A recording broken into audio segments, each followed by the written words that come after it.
इतने बड़े बड़े नेता हैं, 2.5-2.5 लाख के पेन चला रहे हैं, 15-15 लाख के सूट पहनते हैं वो, और हमें 8,000 रुपये में क्या अपने बच्चों को खिला देगा, क्या वो खुद खा लेगा। गाना सुना ना आपने वाला, मोदी मोदी है तो मुमकिन है। हाँ, मोदी है तो मुमकिन है भाई, मोदी है तो मुमकिन है। छत्तीसगढ़ में जंगल कट रहे हैं। एक बार कटा था, उसके बाद फिर से कटना चालू हो चुका है। जंगल कटना रुका नहीं था, बस कुछ दिन के लिए स्टॉप हुआ था, लेकिन फिर से करीब 7 से 8 लाख पेड़ कटेंगे। किसके लिए? अडानी के लिए।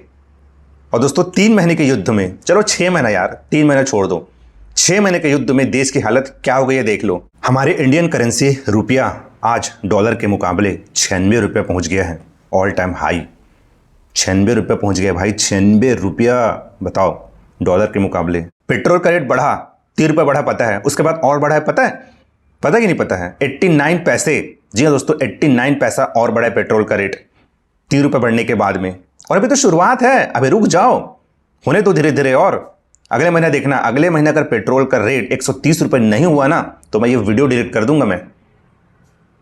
देखना दोस्तों, अगले महीना पेट्रोल का रेट 130 रुपये हो जाएगा, डीजल का रेट 100 को पार, 100 तो पार हो ही जाएगा। डीजल का रेट भी करीब करीब 130 रुपये के आसपास आ जाएगा। भाई हमारे जो, अब क्या बोला जाए यार, कितना गड़ियाऊं यार, कितना गड़ियाऊं, कितना गाली दूं। भाई गाली उसी इंसान को देते हैं जिनको कुछ फर्क पड़ता है, लेकिन हमारे मोदी साहब को कुछ भी फर्क नहीं पड़ रहा है। उनको तो शर्म के कारण गद्दी छोड़ देना चाहिए था अभी तक के। जी हाँ दोस्तों, गद्दी छोड़ देना चाहिए था। अब तो जो बीजेपी के समर्थक हैं वो भी मोदी को गाली दे रहे हैं, वो भी मोदी को गड़िया रहे हैं, वो भी मोदी की नीतियों से परेशान हो गए हैं। जी हाँ दोस्तों, मैं भी, चलो ठीक है, पहले मोदी को सपोर्ट करता था, आज से करीब 10 साल पहले मोदी को मैं भी सपोर्ट करता था। उसके बाद 2013-14 में चुनाव हुआ था, उसमें मैं मोदी को खुद वोट दिया था, बीजेपी को। लेकिन दोस्तों 5 साल तक की सरकार ठीक चलाया, लेकिन उसके 5 साल बाद में थोड़ा सा गड़बड़ा गया। और जो ये वाला जो है, ये वाला जो उसका टर्न ओवर है मोदी का अभी जो चल रहा है, उसमें तो भाई पूरा फ्लॉप शो चल रहा है मोदी का, पूरा फ्लॉप शो चल रहा है मोदी का भाई, पूरा। दोस्तों आप लोग बताओ ना कि आप लोग परेशान नहीं हो? चलो ठीक है दोस्तों, जो पैसा, मैं बता रहा हूं ना इस देश में क्या हो रहा है, जो पैसा वाले हैं वो और ज्यादा पैसा वाले बन रहे हैं, और जो गरीब है वो और ज्यादा गरीब बन रहे हैं। इस बात को आप लोग भी नोटिस किए होंगे। जो महंगी महंगी गाड़ियां ले रहे हैं वो और ज्यादा महंगी महंगी गाड़ियां ले रहे हैं, और जिनके पास रोज कमाने खाने के लाले हैं वो अपने जो ड्यूटी है, जो काम है, उससे भी छुट्टी हो जा रहा है।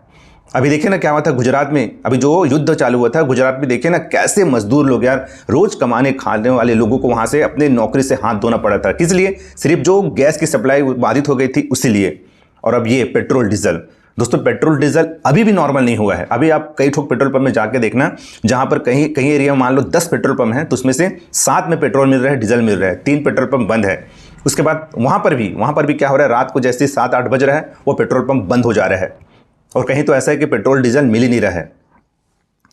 सच में दोस्तों, अभी जो टर्न ओवर है ना मोदी का, भाई देखो इस वीडियो को मैं एकदम अपने दिल से बना रहा हूं, मैं काट छाट नहीं करूंगा यार, जो दिल में आ रहा है ना वही मत बात करो बस में। जो अभी टर्न ओवर है मोदी का, अभी जो चल रहा है, सच में उसमें ना देश की जनता बहुत ज्यादा परेशान हो गई है। इस बात को मानो या ना मानो, लेकिन दोस्तों जिसके पास पैसे की तंगी रहती है, आर्थिक तंगी रहती है, काम धंधा नहीं रहता है, दोस्तों हुनर रहता है भाई, वो काम धंधा करना चाहता है, लेकिन उसके पास काम धंधा नहीं रहता ना, वही समझ सकता है भाई। जिनको रोटी के लाले पड़ते हैं ना, वही समझ सकता है, उसी को समझ में आता है कि हाँ सच में देश की हालत बहुत खराब है। नहीं तो मुंह पे फेंकने में क्या है यार, तीसरी बड़ी अर्थव्यवस्था बन रहा है, चौथी बन रहा है, मुंह से फेंकने में क्या है भाई। लेकिन जिसके साथ घटता है वही समझता है, और जिसका अभी घट रहा है, जिसके साथ अभी घट रहा है, जो नौकरी के मतलब काम छूट रहा है, किसी का कमा नहीं पा रहा है, घर का खर्चा नहीं चल पा रहा है, बच्चों को पढ़ाई नहीं हो पा रही है, वही लोग समझते हैं दर्द क्या है, असली दर्द क्या है।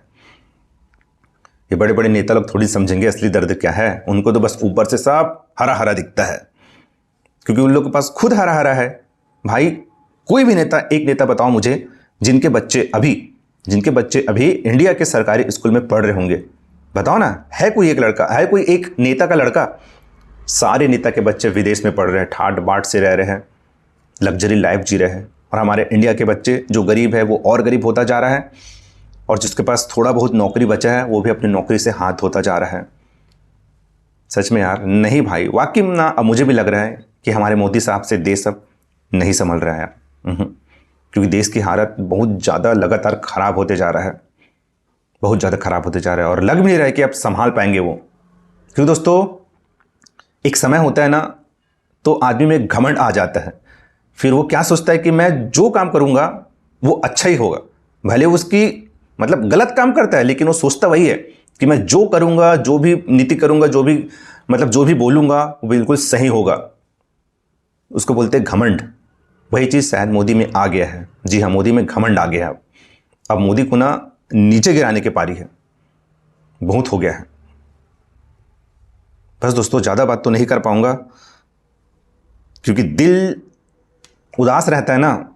कहते हैं कि बच्चों को पढ़ाओ, शिक्षित बनो। अरे कैसे पढ़ा लें बच्चों को जब कुछ साधन ही ना है बच्चों को पढ़ाएं। सरकारी स्कूल वो उनकी हालत खराब है, प्राइवेट स्कूल में पढ़ाएं इतना हमारे पास है ही नहीं, कुछ गुंजाइश ही ना है। प्राइवेट स्कूल में तो बस इनके नेता, MP, MLA या बड़े बड़े अधिकारियों के बच्चे पढ़ सकते हैं। क्यों? उन पे तो बहुत पैसा है।